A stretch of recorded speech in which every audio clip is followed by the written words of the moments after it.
जिस प्रकार सीटेट जैसे एग्जाम लेती है 2 वर्ष में 2 बार लेती है, वैसे ये स्टेट को भी लेना सेंट्रल लेवल पे चाहिए। जो टीचर की नियुक्तियां थी उसको डीएलएड वाले मेंटेन नहीं कर पाते थे, सीट खाली रह जाती सुप्रीम कोर्ट की फैसला को आप चेंज नहीं कर सकते हैं तो अध्यादेश के माध्यम से बीएड के हित में एक नया अध्यादेश लाके इसको पीआरटी में टीचर बनने का मौका दीजिए। योग्य नहीं है 1 to 5 के लिए, तो मैं थोड़ा सा कहना चाहूंगा सुप्रीम कोर्ट को आपके मीडिया के माध्यम से, इसलिए बीएड वाले योग्य हैं। बिहार नहीं बल्कि पूरे भारत देश में बेरोजगारी की झुंड बज रही। और स्टेट जहाँ तक बात है सर, उसको नियमित किया जाए। अभी तक जो बातें की वो स्टूडेंट से की।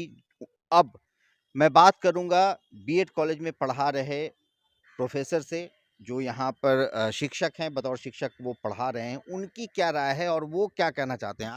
नमस्कार, आदाब, सत श्री अकाल। लाइव नेशन 7 में आपका स्वागत है। मैं शादाब मलिक। 11 अगस्त को सर्वोच्च न्यायालय ने ये फैसला दिया कि प्राथमिक शिक्षक बीएड वाले नहीं हो सकते हैं। प्राथमिक शिक्षक 1 से 5 तक की क्लास के लिए बीएड वाले पात्र नहीं होंगे, वो शिक्षक बहाल नहीं हो सकते हैं। और इसे लेकर जब बीपीएससी की पर उम्मीदें टिकी थी, जब बीएड अभ्यर्थियों की, क्योंकि शिक्षक बहाली की बड़ी संख्या, बड़ी तादाद में वैकेंसी आई हुई थी, तो उन्हें निराशा हुई। ऐसे में मैं हूं पटना बीएड कॉलेज में, और ये पटना बीएड कॉलेज के ये छात्र हैं जिन्हें उनकी भविष्य अधर में लटकी हुई नजर आ रही है, क्योंकि ये काफ़ी हतोत्साहित हैं, परेशान हैं। हम इनसे बात करते हैं, इनकी परेशानी को जानने की कोशिश करते हैं। क्या नाम है आपका? मेरा नाम जनीश कुमार गोंड है। दिनेश, क्या कहना चाहते हैं इस मामले को लेकर? देखिए, जो कोर्ट का फैसला आया है वो हम लोग के हित में तो नज़र नहीं आ रहा है, क्योंकि जब से ये कोर्ट का फैसला आया हम लोग का भविष्य अंधेरे में दिख रहा है। और जिस प्रकार सीटेट जैसे एग्ज़ाम लेती है 2 वर्ष में 2 बार लेती है, वैसे ये स्टेट को भी लेना चाहिए। और क्योंकि ये एलिजिबिलिटी दर्शाती है, तो हम लोग अपीयरिंग में भी इसमें शामिल हो सकते हैं, क्योंकि हम लोग को एलिजिबल होना है। और बाकी बीपीएससी जैसे लेती है वैसे हम लोग को पीआरटी में मौका दे, सरकार इस पर अध्यादेश लाए। आपका नाम? मेरा नाम देवाशीष है। देवाशीष, क्या कहना चाहते हैं इस मामले को लेकर? जो ये सरकार का फैसला है और सुप्रीम कोर्ट का फैसला है, एज ए नागरिक हम लोग सम्मान कर सकते हैं, करते भी हैं, लेकिन ये हम लोग के भविष्य के लिए जो मेहनत हम लोग किए हैं यहाँ तक आने के लिए, और आगे एक सामान्य शिक्षक बन के जीने की सोचते हैं, उसके लिए बहुत ही ये हानिकारक फैसला है। क्योंकि अगर हमारे पास ऑप्शंस कम होंगे, जैसे में 1 to 5 तक अगर हम नहीं जा पाते, इससे के लिए क्या होगा, केंद्रीय विद्यालय ख़त्म हो जाएगा हम लोग के लिए, बाकी सब सैनिक स्कूल हैं, ये सब के लिए ऑप्शन ख़त्म हो जाएंगे।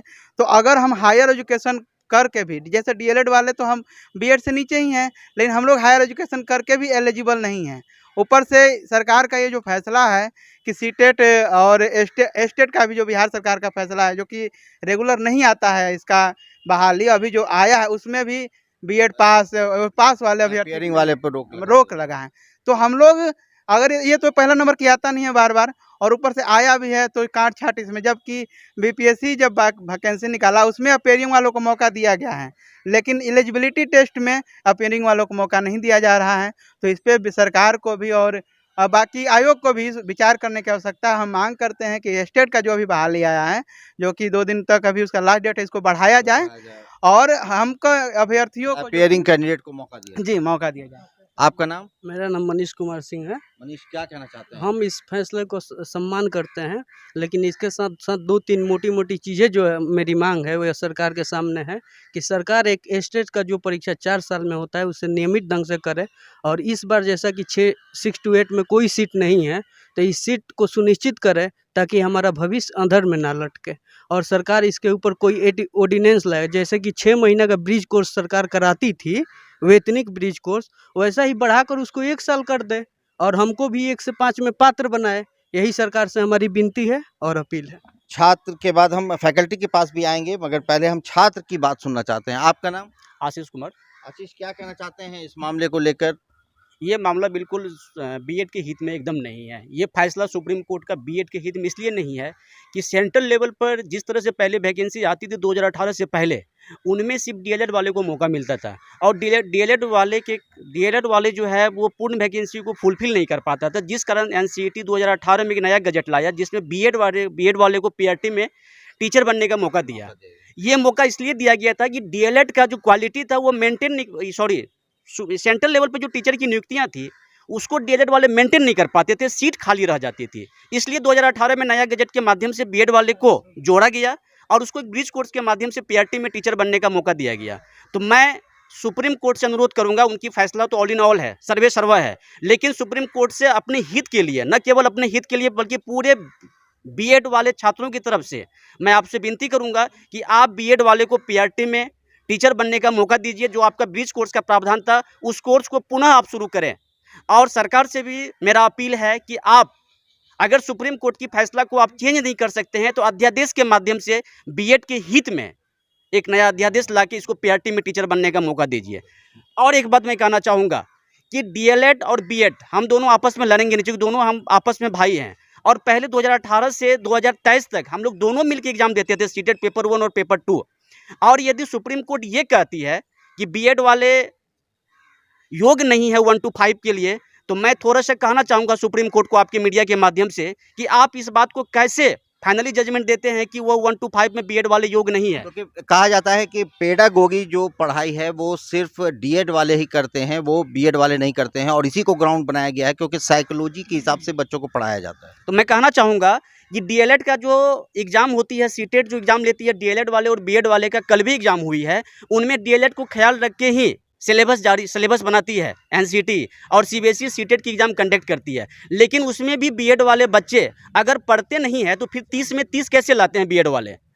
हम ये कैसे कह सकते हैं कि सिर्फ डीएलएड वाले ही बाल विकास पढ़ते हैं, सीडीपी पढ़ते हैं, बीएड वाले को योग नहीं है, बीएड वाले को सीडीपी के बारे में आपके कोर्स में वैसा नहीं है ये कहा जा रहा है। सर, कोर्स में मेंशन है तब तो वो पास करते हैं। कोर्स में अगर बाल विकास के बारे में अगर बच्चे नहीं पढ़ते तो शायद बीएड वाले 30 में 30 नंबर नहीं लाते हैं, इसलिए बीएड वाले योग्य हैं।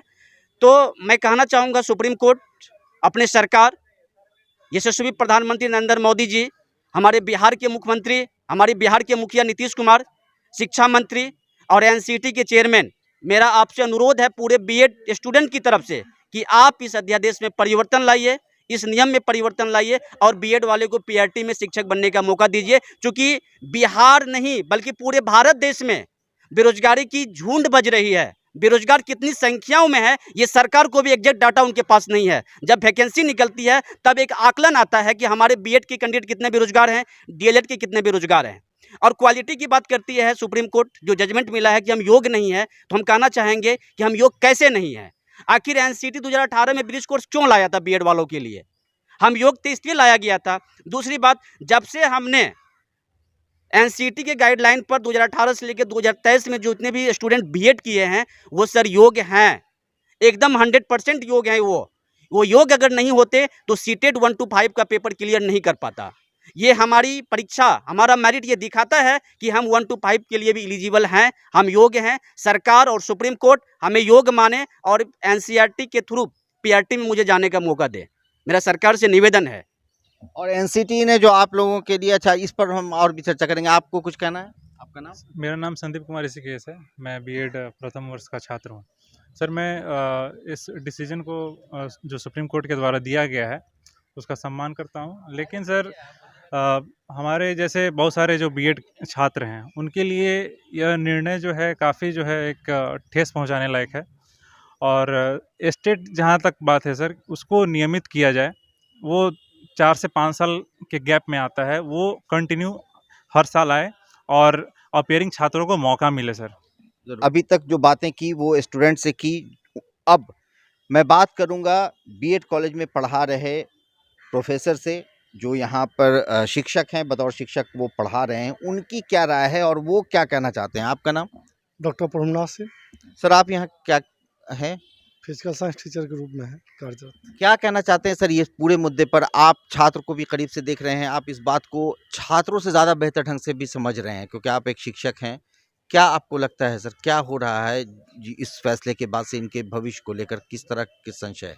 इस फैसले के आने के कारण छात्रों में आक्रोश तो दिख ही रहा है और छात्रों को निराशा भी हाथ लगी है। लेकिन मैं एक शिक्षक होने के नाते सुप्रीम कोर्ट का जजमेंट का मैं सम्मान करता हूँ, क्योंकि सुप्रीम कोर्ट जो जजमेंट दिया है एनसीटी यूजीसी नॉर्म्स को देखते हुए डीएलएड जो कोर्स है, डिप्लोमा इन एलिमेंट्री एजुकेशन, वो 1 से 5 टीचर बनने के लिए ही है। लेकिन पहले से बीएड का एक ट्रेडिशन बने आया है और एकाएक सुप्रीम कोर्ट ऐसा डिसीजन दिया है तो सुप्रीम कोर्ट का डिसीजन मान्य है, लेकिन यहाँ एक बदलाव की ज़रूरत है कि बिहार में हर साल स्टेट का एग्ज़ाम नहीं होता है, सीटेट का साल में 2 बार एग्ज़ाम होता है। अगर बिहार सरकार साल में अगर 2 बार स्टेट अगर एग्ज़ाम लेने में सक्षम है तो फिर स्टूडेंट में कोई दिक्कत नहीं है। और एसटीईटी की जो ये परीक्षा हो रही है इसमें अपीयरिंग कैंडिडेट को जगह नहीं दी गई है, जबकि बीपीएससी ने जो शिक्षक बहाली निकाली है उसमें अपीयरिंग को जगह दिया गया था। अपीयरिंग कैंडिडेट को मौका मिलना चाहिए। बिहार सरकार से हम आग्रह करेंगे कि अपीयरिंग कैंडिडेट ऊर्जावान है, एनर्जेटिक है, क्रिएटिव चिल्ड्रन के रूप में ये लोग मेहनती हैं, ये लोग को मौका मिलना चाहिए। कारण है कि हर साल वैकेंसी बिहार में निकलती नहीं है, इसीलिए रिव्यू एक बार पुनर्समीक्षा की ज़रूरत है। हम बिहार सरकार से ऐसा आग्रह करते हैं। आपका नाम? मेरा नाम अजय कुमार राम है। क्या कहना चाहते हैं अजय जी?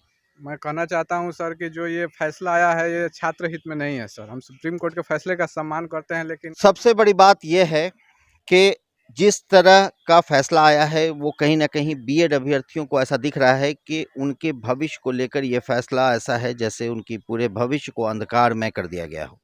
बात अगर बीपीएससी की करें तो बीपीएससी ने जो शिक्षक बहाली निकाली थी उस पूरी बहाली से जिस तरह की इनमें खुशी आई थी, एक बड़ी वैकेंसी बिहार में वर्षों बाद कहें या पहली बार कहें, क्योंकि 1,70,000 की बहाली एक साथ होना अपने आप में बड़ी बात थी। और ऐसे में जब सुप्रीम कोर्ट ने यह फैसला दिया तो इनका भविष्य इन्हें गर्त में जाता हुआ दिखा।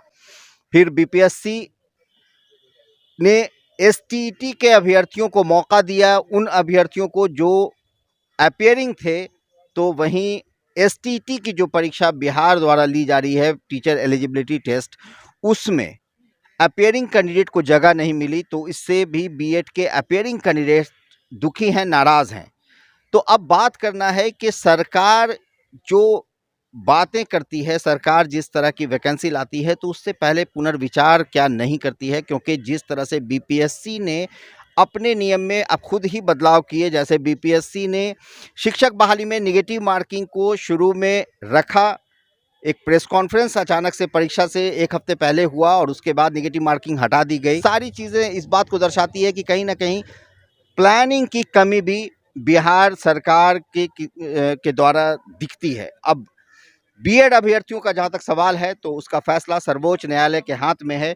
वहीं सरकार से लड़के अपील कर रहे हैं कि वो सरकार अध्यादेश लाए, प्रधानमंत्री नरेंद्र मोदी सदन में अध्यादेश लाएं, या फिर सरकार सर्वोच्च न्यायालय से पुनर्विचार के लिए अनुरोध करे।